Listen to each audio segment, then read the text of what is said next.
第18号台风山陀儿的强度在今天清晨2点增强为强烈台风。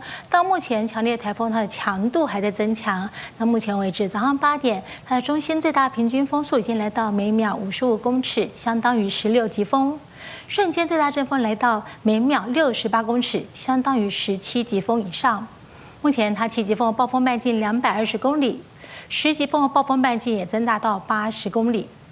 而我们预估，今天它将逐渐的向北上，明天登陆南部，直接侵袭我们。我们预估未来还是以比较缓慢的速度往北，再往北北东的方向移动。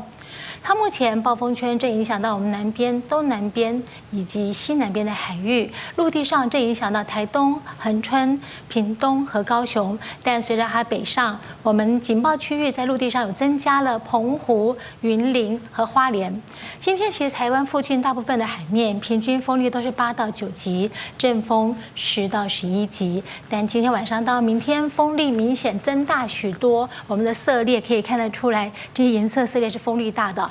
明天以后，台湾附近各海面平均风力会增强到11到12级，阵风会有13到14级，尤其台风中心平均风16级，最大阵风17级以上。提醒大家，今天在台北的山区、新北市、基隆北海岸、东半部地区、恒春半岛以及南高屏这些地方会出现局部性的大雨，尤其是花东地区还有高屏山区可能会出现局部性的豪雨。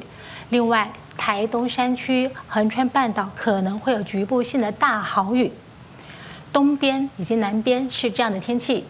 但是中北部地区就必须靠云过山，会有一些局部短暂降雨的现象。而提醒大家，今天新竹到台中依旧有焚风效应带来36度左右或更高的气温，如同昨天苗栗、台中、彰化一样。在这边朋友要特别留意，气象署也发布了高温资讯。